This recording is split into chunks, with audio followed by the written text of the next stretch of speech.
Les Nîmois parlent aux Nîmois.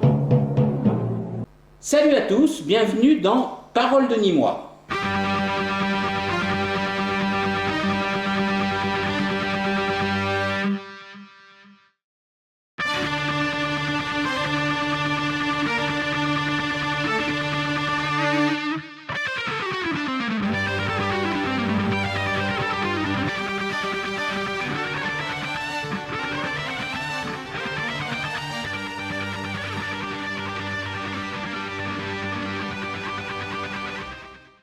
À Nîmes, il y a les arènes, la maison carrée et notre monsieur sécurité. Il restera le monsieur sécurité comme Jacques Lang est resté le ministre de la Culture à vie. Je reçois aujourd'hui Richard Tiberino. Bonjour Richard. Bonjour Richard. Belle présentation. Hein. Mais n'est-ce pas? Mais enfin, moi j'ai rien à faire dans l'affaire Weinstein. Pierre-Henri nous accompagne. Bonjour Pierre-Henri. Bonjour Monsieur Tiberino. Bonjour Pierre-Henri. Bonjour Richard. Alors combien d'années as-tu été notre ministre de l'Intérieur à nous? À la sécurité, j'ai fait 3 mandats, 18 ans. Ah ouais. 19, parce qu'il y a eu une année où on a fait 7 ans. Ah oui, c'est vrai. Ah ben, ça fait, hein. Ah, ça marque, oui. Ouais. Alors, tu nous parleras d'ailleurs de ce mandat tout à l'heure. Mais avant, Pierre-Henri, il va nous rappeler ton parcours s'il est besoin. Bien entendu. Monsieur Tiberino, vous êtes né le 21 décembre 1954, ce qui nous rajeunit. Vous avez été photographe et vous aviez avec vos parents un magasin à la Galerie Wagner Et à la rue Vincent Feyta. et à la rue Vincent Feyta. Vous êtes venu à la politique sous les mandatures de Jean Bousquet, Quand il a perdu. quand il a perdu, puis avec Jean-Paul Fournier, avec qui vous êtes devenu ami. Mais ami, vraiment? Ami, oui. Ah oui. Ah oui, oui, Encore maintenant, donc je suppose, puisque... Il n'aime pas que je dise qu'il est mon père, il dit toujours je suis ton grand frère, donc oui. on n'a que 9 ans d'écart. Oui, il aurait été précoce. Non, c'est un ami et que je vois tout le temps, bien sûr, D'accord. même maintenant. Comment il va d'ailleurs, un petit mot Toujours pareil. Ouais. Le problème, c'est qu'il s'ennuie. Ah ben là, oui. La mairie, c'était sa passion, sa vie. Là, c'est notre vie. C'est sûr. Donc vous avez été aussi adjoint au maire de Nîmes en charge de la sécurité, on en a parlé, vous avez été membre du bureau de Nîmes Métropole, vous avez été président du CITOM, qui est le syndicat intercommunal du traitement des ordures ménagères. Poste plus politique, vous avez été élu président des LR du Gard, dont vous avez démissionné il y a peu. Aujourd'hui, vous restez conseiller départemental, vous avez été élu la première fois le 18 mars 2001 et vous êtes en binôme avec Madame Véronique Gardner-Bancel. C'est ça. Voilà. On va commencer par ce que tout le monde attend, bien sûr. Quelles ont été les raisons de ta démission des LR? Enfin, du poste de président. De président. Ben, il y en a plusieurs. Il y a d'abord le contexte national, qui est quand même très compliqué. LR, on perd de plus en plus d'adhérents. Nos anciens militants soit arrêtent la politique, soit s'orientent vers l'extrême droite. La manière de fonctionner de Bruno Retailleau aussi ne m'a pas tellement plu. Et sur le plan local, c'est pas de la fausse modestie, mais si vous voulez, la présidente de Renaissance, Valérie Rouvéran, était 2e ou 3e sur la liste. Thierry Procida, président du DI, 5e ou 6e. Et moi, 21e au premier tour et 39e au deuxième tour, ce qui me restait en travers de la gorge encore. Ouais. Alors, est-ce que tu n'aurais pas payé ton soutien à Vauquier? Et puis l'élection de Retailleau derrière, tout ça n'a pas arrangé les choses peut-être? Bon, alors c'est vrai que Bruno Retailleau, ce qui est tout à fait normal, je comprends, dans toutes les fédés de France et d'outre-mer, essaie de mettre des hommes à lui. Nous, on a nos élections pour les présidents et les cadres en juin. Je m'étais engagé auprès de Laurent Burgois et de Franck Proust à ne pas me présenter, mais je ne parlais pas de démission. La démission, c'est qu'à force de réfléchir, quand même, je me suis dit que j'étais quand même un peu maltraité et que pour montrer ma désapprobation, il valait mieux que je démissionne. Mais vous restez LR. Pour l'instant, je reste LR. Mais ensuite, si vous parlez de Bruno Retailleau, je n'ai pas apprécié non plus ce vote interne qu'il a fait en laissant les 3 choix aux adhérents, où il est ressorti largement en tête, bien sûr, où on investit quelqu'un que j'estime, hein, c'est pas que j'estime pas Bruno Retailleau, mais on investit quelqu'un... Non, mais tu préfères Wauquiez, quand même. Oui, non, mais je pense Tu te sens plus proche de Wauquiez. Non, mais même Wauquiez, je pense qu'il aussi il doit peser 7 ou 8%.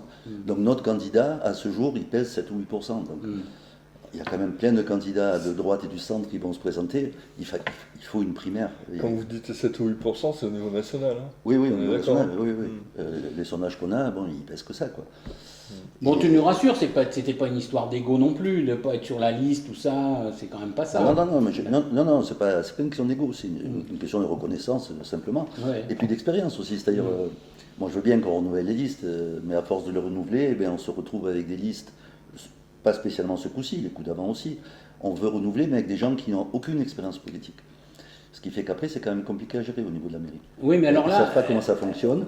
est-ce que là, c'est ce qu'on a un peu dit, enfin c'est ce qui s'est dit en général, que Fournier n'avait pas non plus préparé, parce qu'on insère peut-être petit à petit les gens justement pour qu'ils aient un peu d'expérience, non? Tout à fait. Oui. Moi, je pense aussi que, comme ça s'est passé à l'Est, ça s'est très bien passé. C'est-à-dire qu'un an avant, Roustan a laissé la place à Rivenc. C'est quelque chose qu'on puisse faire aussi. Oui. Quand j'en ai parlé avec Jean-Paul Fournier, il me dit, moi, les Nîmois m'ont élu jusqu'à la fin de mon mandat, je resterai jusqu'à la fin de mon mandat. Ce qui se défend aussi, mais ça nous a mis un peu... En fait, il y a plusieurs sons de cloche. Hein. Il paraît que ça aurait été préparé.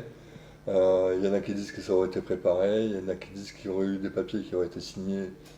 Moi, je vous dis ce qu'on entend. Hein. Vous ne sais pas, vous pouvez dire oui ou non. Hein. Non, je ne sais pas. Qu'il y a eu des accords qui avaient été signés avant devant M. Fournier entre Proust et Plantier, que l'un était à la mairie, l'autre à l'agglo, ou inversement, peu importe, que ça n'a pas été retenu. Oui, voilà. Donc, tout le monde a faux, quoi, dans cette histoire. Ah, mais oui, tout le monde a faux. Oui, c'est ce que j'ai dit dernièrement à la presse, tout le monde a faux. Et même moi, je m'en veux d'être parti alors qu'on n'avait pas fait l'union. Moi, j'ai commencé ma carrière politique, vous l'avez dit tout à l'heure, en 95 avec Jean Bousquet, donc je suis une des victimes de cette désunion. Et là, voyant qu'il n'y avait pas d'union dès le premier tour, franchement, je pense que j'ai déconné. Je n'aurais pas dû y aller parce que je savais qu'on allait perdre. Ouais, pourquoi vous n'avez pas... Enfin, on se pose tous la question, pourquoi est-ce que vous n'avez pas voulu faire une union des droites, et dès le premier tour? Parce que là, ça aurait fonctionné. Non, mais mais quand vous dites des droites, c'est avec le RN. Les droites. Oui, non. Pourquoi? Déjà, nous, on est... Franck est secrétaire départemental, moi j'étais président. On est exclus dans la minute qui suit. C'est sûr, ça? Ah oui, c'est sûr. Ça vient de se passer en région Île-de-France où une élue de Valérie Pécresse vient de passer chez Reconquête, chez Zemmour, elle a été exclue de suite. Pourtant, si un jour la politique exclu, nationale... tu veux dire DLR, tu veux dire, c'est ça? Non, on a retiré ses délégations à la région. Première des choses, maintenant elle va être exclue DLR, c'est clair. Attends, il y a un truc qui m'échappe, bon, je ne suis pas non plus un féru en politique. On est des soldats, il y a une ligne au national, on est obligé de la suivre.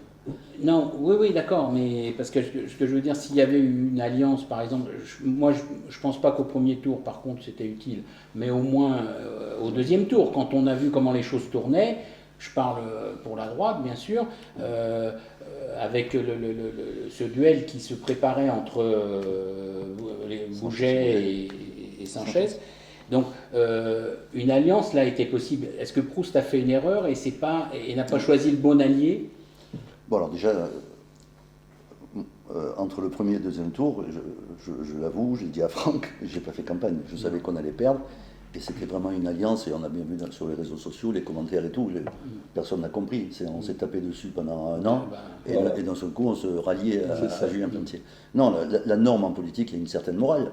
Franck l'a annoncé dès le départ. Si Franck était arrivé quatrième, il se retirait. Tu arrives quatrième, tu te retires. Julien est arrivé quatrième, même s'il est qu'à 5 points de nous, normalement il se retire. Ça ne veut pas dire qu'on aurait gagné, mais au moins il y a une éthique.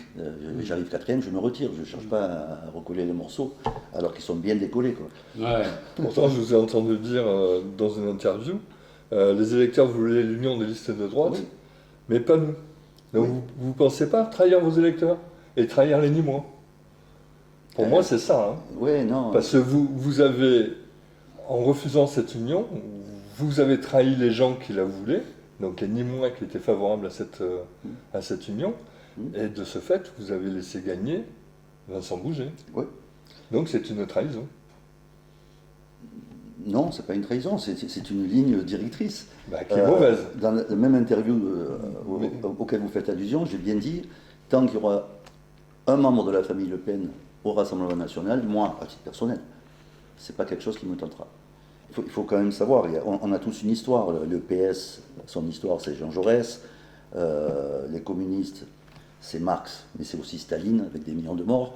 Vous oubliez Lénine et Mao aussi. Hein. Oui, voilà. Non, je veux dire, voilà, on a tous une histoire. Le RN, c'est plutôt Pétain. Et rappelez-vous, en 72, comment a été créé le FN. Oui, mais c'est le regroupement de tous les partis nazis de France, quand même. Oui, mais et nous, notre histoire, c'est De Gaulle. Oui, donc, mais si vous regardez bien Jean-Marie Le Pen, il était pour l'Algérie française. Oui, vous êtes un peu pied noir. Ah, mais je suis complètement pied noir, et je le revendique, et je suis gaulliste de la Deuxième Guerre mondiale, pas de la guerre d'Algérie. Et pourtant, il vous a compris. Hein. Oui, il nous a compris, il nous l'a bien mis. Voilà. Oui, mais quand même, quand on repense un petit peu, bon, même si j'étais plus jeune, bien sûr, j'étais moins branché dans la politique, mais si on se rappelle des idées du RPR, et entre autres de Pasqua, hein, il était quand même... où il serait aujourd'hui? Il serait un peu avec Ciotti, non? Non, alors justement, moi j'ai adhéré au RPR et je suis un nostalgique du RPR. Moi j'ai créé une association quand l'UMP a été créée en 2002 parce que justement je savais qu'on allait perdre notre âme en absorbant les centristes. Et notre âme, c'était quoi? C'était l'insécurité, c'était l'immigration massive, c'était aussi le social. Et c'est là où on n'est pas d'accord avec le Rassemblement national. Évidemment que je parle avec Sanchez, avec Jacob, avec tout le monde, et avec les communistes aussi. Moi, je parle avec tout le monde, de toute façon. Je ne suis pas un méchant, je suis un gentil. Mais imaginons qu'on fasse cette alliance que beaucoup de Nîmois auraient voulu. Bien sûr qu'on est d'accord avec eux sur la sécurité, bien sûr que sur l'immigration clandestine on est d'accord, mais sur tout ce qui est social, regardez ce qui se passe dans les mairies RN depuis quelque temps, qui suppriment toutes les subventions, la culture et tout. Mais là on n'aurait pas été d'accord, ça aurait explosé. C'est un modèle, enfin, ça aurait explosé au bout d'un mois. Quoi. Alors pourquoi, expliquez-moi, Sanchez, il a été élu, alors la première fois, parce qu'il y a eu une triangulaire, il a été élu. La deuxième fois où il a été élu au premier tour. À Beaucaire. Oui, à Beaucaire. Oui. Et son suivant, il est élu aussi au premier tour. Dans d'autres villes aussi, il n'y a pas que les gens sont contents. Oui, certainement. Voilà. Mais simplement, à Beaucaire, il n'a pas d'opposition. Il n'y a pas de gauche, il n'y a pas de LR. Il y avait pourtant une gauche, c'était une ville de gauche. Oui, mais... Bon, regardez à Vauvert. Il n'y en a plus. Regardez à Vauvert, il a été élu. Alors, au sein du RN, il y a quand même des gens qui sont plus fréquentables que d'autres. Maisonnet que je connais bien. Bon, on n'est pas d'accord sur tout, mais je l'estime fréquentable. Chez le RN, il y en a pour moi qui sont infréquentables. Je ne sais pas de quoi l'avenir sera fait, mais aujourd'hui, pour moi, je parle toujours à titre personnel. Regardez, j'étais au moment des élections internes il y a 3 ans, c'était moi le délégué départemental de Ciotti pour qu'il devienne président des LR. Et en plus, on ne va pas dire un copain, mais on se connaît bien. Quand il est parti, je ne l'ai pas suivi. Alors que c'était simple, moi, de le suivre, de devenir le patron départemental du Gard. Mais non, il y a des... Et pourquoi justement, il ne fait pas... Il rappelle pas, c'est ce que je disais tout à l'heure, est-ce que c'est pas un peu la ligne Pasqua, M. Ciotti? Non, mais si tu vas par là, même Retailleau. Retailleau, quand tu l'entends parler, d'ailleurs la gauche ne se prive pas de le dire, qu'il a des propos RN. Mais parce que c'est toujours sous les mêmes sujets, sécurité, immigration. Mais sur tout le reste, la retraite à 60 ans que propose le RN, c'est impensable. Ils ne le feront pas. Eh bien, ils ne pourront pas le faire, mais ils l'annoncent. Donc évidemment, il y a des Français qui votent. Je ne suis pas là pour défendre le RN, mais j'ai pas compris ça parce que tout le monde met ça en avant, la retraite à 60 ans du RN, alors que c'est dans certains cas seulement. Hein, ils ont bien dit, j'ai bien écouté, qu'ils disent que c'est quand c'est des longues carrières, etc. Et comme des longues carrières, il y en aura de moins en moins de toute façon, parce qu'il n'y a quasiment plus de jeunes qui commencent à travailler à 16 ans. Hein. C'est fini, c'était notre époque. Ça c'est clair. Non, mais après, bon, il y a par exemple un exemple qu'on vit localement. Quand le RN était dans l'opposition, qu'on était dans la majorité, systématiquement des subventions à des associations qui font un travail fabuleux dans les quartiers prioritaires. Tu sais que j'ai vécu 50 ans à Pisseven, donc je suis sensible à ça. Et moi, je les côtoie au quotidien, je sais le travail qu'ils font. eh ben, ils votaient contre. Donc, enfin, moi, je ne peux pas m'allier avec des gens avec qui je suis en désaccord total, quoi. Pas total. Sur la sécurité, sur l'immigration clandestine, on est d'accord. Mais, Ouais. mais pas le reste. Et la politique, c'est pas que la sécurité et l'immigration. Alors, on disait tout à l'heure, on parlait un petit peu de ton avenir au LR. Alors, tu le vois comment Je redeviens un simple militant. Je prends, par rapport à la politique, pas que par rapport à LR, je prends quelques mois de recul parce que la politique a tellement changé. Quand je vois l'image que donnent les députés à l'Assemblée nationale, je suis comme vous, je suis écœuré de voir notamment LFI qui fout la panique, la vulgarité, la violence physique, les maires menacés. C'est pas la politique que j'ai connue, c'est pas la politique quand je me suis engagé il y a 30 ans. Mais est-ce que là, c'est pas, on touche pas justement, on dit toujours, oui, l'école, le niveau baisse dans les écoles, Et etc. voilà, Est-ce que maintenant, ça ne touche pas aussi les élites, où les élites sont de moins en moins élites? Oui, non, mais oui, c'est clair. Ça, le niveau scolaire, Il baisse pour tout le monde. il baisse même au niveau des enseignants. Moi, je vois sur les carnets de liaison, certains enseignants, sur 3 lignes sur le cahier de correspondance, il y a plein de fautes. Ouais, c'est ça. Et comment voyez-vous l'avenir des LR, du coup? Alors, à aujourd'hui, je suis assez pessimiste. C'est-à-dire? C'est-à-dire, on a un créneau tellement étroit entre le bloc central et Ciotti, par exemple. Je vois pas. Parce que, franchement, vous avez plus d'idées de Ciotti et du Front National que d'idées du centre mou, là. Oui, mais là vous parlez à Richard Tiberino. Richard Tiberino, oui, il est OK. Après, même localement, on a des chefs. Même localement, tout à l'heure, vous avez dit une chose. Quand il y a eu la création de l'UMP en 2002, j'ai créé une association des anciens du RPR. Sous l'impulsion de Nicolas Sarkozy. Non, c'est un Juppé qui a créé l'UMP. Oui, mais enfin bon. Après, il est devenu président du UMP. Donc vous avez dit tout à l'heure, oui, parce que je savais qu'en intégrant le centre, on allait se dissoudre, enfin, on allait se... On allait perdre notre âme. Voilà, vous alliez perdre votre âme. Ouais. Votre âme, vous l'avez perdue, parce que quand on regarde ce qui se passe dans le Gard, quand certains préfèrent perdre des élections en disant on a perdu des élections, mais au moins on a protégé notre âme, les électeurs, ils n'en ont rien à fiche de l'âme des gens. Mais je sais, je me balade dans les rues, on me parle. C'est ça le problème. Mais il y en a beaucoup aussi, même qui sont de droite. Il y a les deux quand même. Il y a ceux de droite qui refusent systématiquement. Bon, on va prendre notre futur chef, Laurent Burgoa, sénateur. Lui, il refuse systématiquement le RN. Mais des gens dans la rue aussi qui nous disent bon, on n'est pas content qu'il y ait les communistes, mais heureusement que vous n'avez pas fait d'alliance avec le RN. C'est très partagé. C'est vraiment très partagé. Alors, on va parler un peu des sénatoriales, un petit peu. On va parler des sénatoriales. Donc, je ne suis pas candidat. Dans le Gard, on a 3 sénateurs. On a un socialiste, Denis Boide, 2 sénateurs LR, Vivette Lopez et Laurent Burgoa. Oui. Je crois que Mme Lopez ne se représente pas. Elle arrête. Donc, voilà, il reste. Il y a une place à prendre. Burgoa qui va se présenter, certainement. Oui. Boide, il va se représenter aussi. Pas sûr, c'est compliqué. Pas sûr. Bon. Enfin, non, peut-être qu'il va se présenter, mais en tout cas, il est dans une situation un peu plus compliquée que nous. Et vous pensez que Laurent Burgoa, il va être réélu? Alors, c'est plus compliqué parce qu'on a perdu Nîmes, mais il a fait un tel boulot, et je ne suis pas toujours d'accord avec Laurent Burgoa sur des sujets politiques, mais en tant que bosseur, il a fait un boulot fantastique qu'on n'a pas fait Denis Boide. Il a quand même fait 2 fois la tournée de toutes les mairies du Gard. C'est un 330, je crois, enfin, c'est énorme. Beaucoup d'interventions au Sénat. Non, il a fait le job, donc je suis certain qu'il y a beaucoup de gens de centre-gauche, on va dire, qui voteront pour lui. Donc je pense que Laurent sera élu, enfin, je l'espère pour lui, mais je ne pense pas qu'on ait 2 postes, on n'en aura que. Ouais. Alors j'étais étonné, moi, juste une petite parenthèse sur sur l'agglo, là, sur les élections de l'agglo. J'aurais vu quelque chose de plus serré, parce que les communes, elles sont quand même, les maires sont pas en majorité de droite, non?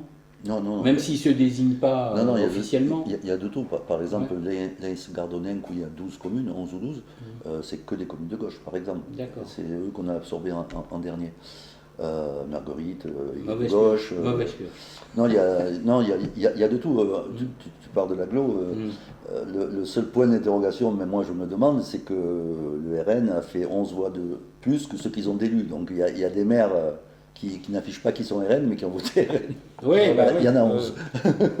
C'est ça. En même temps, Johan Gillet fait aussi un bon travail de présence. Ah hein, ouais, sur non, les- ils sont présents, le RN, c'est sûr. Ouais. Ils ont beaucoup de jeunes, c'est ce qui est peut-être inquiétant quand même. Mais les extrêmes ont beaucoup de jeunes. LFI a beaucoup de jeunes aussi. Bah oui. Et les partis traditionnels, on a des gens de ma génération. Alors, comme on a dit, tu es resté conseiller départemental. Oui. Quelle action tu penses mener? Est-ce que d'abord tu vas y arriver? Parce que tu vas être un peu isolé, non? Peut-être pas au conseil départemental. Non, mais pas plus qu'avant. tu nous rappelles déjà un petit peu parce que les compétences. je suis pas Borloo, hein, moi je parle de tout le monde, mais Borloo qui veut un peu tout refaire, c'est peut-être aussi. Ça, il aurait raison. Voilà. Ça fait longtemps, même moi qui suis conseiller départemental, Fillon devait le faire quand il était Premier ministre et il l'a pas fait. Il faudrait fusionner les régions et les départements et qu'il y ait des conseillers territoriaux. D'abord, ça peut faire des économies. À condition de refaire les régions aussi, parce que les régions Oui, sont peut-être elles sont très étalées. On supprime les villes, on laisse les agglos. Eh ben, c'est Oui. ce qui est en train de se passer. Malheureusement. Malheureusement. On supprime les départements, on remonte tout au niveau de la région. Dans 20 ans, les maires n'auront qu'un seul boulot, c'est de déposer les gerbes aux cérémonies commémoratives. Doucement, les agglos prennent... Et ça, moi, je le regrette. Alors, je comprends, ça fait des économies d'échelle, ok. Mais au niveau des concitoyens, tu dis que je suis conseiller départemental, évidemment. Je fais mes permanences de conseiller départemental. 90% des gens qui viennent me voir, c'est pour des sujets municipaux. Ils ne viennent pas me voir pour le RSA au département ou des trucs comme ça. Oui, mais tu nous rappelles d'ailleurs. Ils ne connaissent pas les compétences. Voilà, Non. tu nous rappelles en Non. 2 mots quand même Non, un mais c'est petit pour peu dire justement que les compétences. les gens ne connaissent pas leurs députés, les gens ne connaissent pas leurs conseillers régionaux. Qui sont les conseillers régionaux nîmois d'après toi? Même toi, tu dois le savoir. Je sais qu'il y avait Sanchez. Oui, non, il est député européen. Il y a Gillet. Il y a Gillet. Il y a Fuster. Et lui, il est conseiller départemental avec moi. Bon. Ouais. Ah oui, pardon. Non, oui, les gens savent pas. Non, mais Alors que les Gillet, je savais qu'il était. Non, je crois que tu me parlais des conseillers départementaux. Non, Non, les gens connaissent leurs élus municipaux, mais ils ne connaissent pas le reste. Le problème, ça a été la création de cette région qui rime à rien. Ah ben ça. Et Et puis on n'a pas fait d'économie. Donc, Tu nous rappelles quand même un petit peu, j'insiste, hein, mais tu nous rappelles un petit peu les Compétences du les département. compétences du département. Oui, justement, ça fera aussi, et ça rappellera aux gens un peu à quoi tu sers. un peu d'éducation civique. La loi fixe des compétences obligatoires, telles que le social, les collèges, les pompiers, le SDIS, qui dépend essentiellement du département. Mais nous, on a un département qui va au-delà de la loi. C'est-à-dire, on fait de la culture, on fait du sport, on fait un peu de tout. Bah oui, Bouger, il était au sport. Et Bouger était au sport. Ouais, exact. Donc, mais c'est essentiellement le social. Et puis les routes aussi. D'accord. Et les routes, pardon, ça c'est un gros morceau. Oui. Et les routes départementales. Et oui. Pour répondre à ta question d'avant, pour moi, il n'y a rien de changé. J'étais conseiller départemental dans l'opposition, je reste conseiller départemental dans l'opposition. Mais après, moi, j'ai toujours fait un travail de terrain. Je disais que j'étais pratiquement tous les jours à Pissevin, à Saint-Césaire, enfin sur mon canton, à voir les associations, à voir les habitants, à faire une permanence, aller aux compétitions sportives. Enfin, moi, c'est ça qui me plaît en politique. C'est pour ça que j'ai jamais été candidat à une législative, au régional. Mais moi, oui, c'est le terrain. Moi, c'est le terrain. Voilà. Mais pour revenir au département, c'est vrai que ça. Enfin, c'est un peu peut-être sévère, mais ça ne sert pas à grand-chose en fin de compte. Enfin, ce que je veux dire, c'est que ce dont s'occupe le département, un autre organisme pourrait s'en occuper. C'est ça que je veux dire. Parce que les écoles. Déjà, la région ou la métropole, elle s'occupe déjà d'écoles. C'est pour ça que je dis, ça fait des années que je dis, qu'il faudrait une fusion des régions rapetissées et des départements. Avoir des conseillers départementaux et des conseillers régionaux, ça fait double élu, double administration, double cabinet. Et puis ça complique les interactions, c'est-à-dire quand on a besoin de s'adresser, voilà, on ne sait plus où aller, c'est ça. Il n'y a pas de guichet unique. Bah oui. C'est ça. Oui, il s'occupe aussi, c'est important. En plus, ça concerne mon épouse, des handicapés. La MDPH, c'est le département. D'accord. Bon, Oui, t'as intérêt à le dire, hein, parce que. Et ça marche pas très bien. ouais, c'est vrai. Et ça marche pas très bien. Ah ouais, d'accord. Ouais. Mais c'est peut-être aussi pour ça que ça marche pas très bien, parce qu'il y a trop de. Oui. Tout le monde se perd. On appelle ça le millefeuille. Mais Voilà. c'est un millefeuille. Bah oui, mais bon, quand est-ce que. Depuis, ça fait 20 ans qu'on en Tout le parle, monde le dit. parce que même. Comment il Tout le monde. s'appelle Sarko, ouais. Chirac, tout le monde en a parlé. Non, le maire de Pau, là. Oui. Ah, Bérou. Bérou. Non, mais c'est vrai que Bérou, il en parle depuis. Oui, c'est vrai. Ouais, mais personne. Moi, je me rappelle personne d'une n'a la émission salade. où il était venu, Voilà. même avec le code du travail, là, qui était comme ça, et celui de l'Allemagne qui était à un tiers de moins. Mais oui, mais personne ne fait rien. Ouais, et personne Au contraire, on en rajoute. Donc, comme vous avez été adjoint à la sécurité pendant 19 ans, Oui. on va parler de la sécurité dans la ville. Pensez-vous avoir été efficace dans votre délégation d'adjoint au maire à la sécurité? Donc ça, c'est une autocritique. Oui, alors on n'en fait jamais assez en matière de sécurité. Moi, j'ai un seul chiffre à donner. C'est quand j'ai récupéré cette délégation, donc en 2001, après l'époque Clary, le baromètre pour tous les spécialistes de la sécurité, c'est le nombre de délits pour 1000 habitants. C'est un ratio. 2001, 134 délits pour 1000 habitants. Quand je laisse en 2020, 78 délits pour 1000 habitants. Sauf que, à l'époque, j'ai eu de la chance, c'était le début du narcotrafic. Donc moi, toute cette baisse de l'insécurité, Oui. c'était les cambriolages, c'était les vols avec violence, c'était les vols de voitures. Enfin, c'était tout ça, mais pas le Ce qui trafic. était classique. Voilà, Il classique. n'y avait pas de règlement de compte. Aujourd'hui, il y avait je pas de reconnais, code de- comme mon successeur, Richard Skeven, lui, il a connu autre chose. Il y a toujours cambriolage et tout, mais Bien beaucoup sûr. moins qu'avant. Mais il y a le narcotrafic. Le narcotrafic, Ils peuvent pas être il partout, est hein. européen, il est mondial. Je ne sais pas comment on va s'en sortir de ce truc. Il y a c'est tellement vrai. d'argent en jeu que. Et donc la police nationale, la gendarmerie font un boulot extraordinaire. Et pratiquement tous les jours, il y a des saisies, il y a des fermetures d'établissements. Ils font le boulot. Mais Mais- sur Nîmes, on ne le sent pas. En fait, moi, je passe par un endroit. Oui, J'y passe souvent. ouais. Et c'est une grande avenue là, qui arrive au bout, il y a un cinéma là. Oui. Et, Je vois. et on passe devant un point de vue. Oui. Mais on le voit, hein, il Oui, est là. je le connais Ils ce sont point. installés, effectivement, il y a un barbecue, il y a tout ça. Oui, mais ça, non, mais on connaît je veux dire, je devance ce que tu peux répondre, c'est qu'à un moment donné, si tu l'enlèves là, il va repousser ailleurs, et que là, au moins, on peut le surveiller. On peut le surveiller. Voilà. Ouais, mais c'est comme ça que ça se passe. Ouais, Voilà. mais c'est- Mais on appelle ça l'effet de plumeau. Ouais. Voilà, ouais, mais ça, Alors, justement, ben, en matière de sécurité, tu as aussi, enfin je ne sais pas si c'est vraiment toi, mais toi aussi, tu as augmenté la vidéo protection, enfin vidéo Ah oui, protection, ouais. moi je l'ai créé. Il y avait 0 caméra sur Nîmes Oui.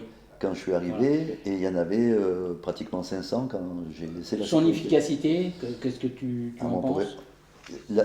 La question, elle est à poser au patron du commissariat, au patron de la gendarmerie et à la procureure de la République. parce que- D'accord. Parce qu'il n'y a rien de plus efficace. Ouais. Alors évidemment, on n'empêche pas le délit. voilà. C'est ça que Ouais, nous ça reprochent les empêche habitants, rien, ça voilà, n'empêche rien. c'est ça. Mais par contre, pour l'élucidation des affaires, Ouais. tous les Ouais. jours, il y a des OPJ, des officiers de police judiciaire, à notre centre vidéo, à regarder les images, et puis à arrêter les bonhommes 3 jours après. Quoi. D'accord. Non, non, c'est d'une C'est-à-dire, efficacité totale. ils nous suivent pas si on sort avec une petite amie, tout ça, Ah non. mais c'est pas leur Ah job. non, pas du tout. Pas du tout. Il y en a qui ont peur Oui, de qui ça. fantasment là-dessus. Non, non, pas du tout. Alors, comment tu envisages ton avenir maintenant? Bah, à part le conseil départemental, tu vois. Eh ben, depuis 30 ans, depuis que je fais Oui. la politique, moi quand je fais les choses, je les fais à fond. Donc la politique, je l'ai fait à fond. Je me suis occupé de la sécurité à fond. Je fais les choses à fond. Quand j'étais commerçant, je faisais les choses à fond. L'inconvénient, c'est qu'on s'oublie soi-même. On oublie sa famille, ses enfants, enfin, son fils, moi j'en ai qu'un, qui entre parenthèses est flic. Donc, vous voyez, Voilà, ouais. on a des gènes. C'est ça. Et donc, depuis un mois qu'on a perdu l'élection, alors évidemment, j'ai pris un coup de bambou sur la tête, même si je m'attendais à ce qu'on perde. Donc, il y a eu quelques jours quand même où il fallait absorber. Ouais. Mais là, j'ai l'impression de revivre. Je m'occupe de moi. Je fais De la moto. La moto, j'en fais tous les jours, alors qu'avant, je ne pouvais pas, parce qu'on est en costard. Bon. Ouais. Donc là, c'est tous les jours. Je me fais C'est une plaisir passion, tous les jours. la moto, c'est vraiment une passion.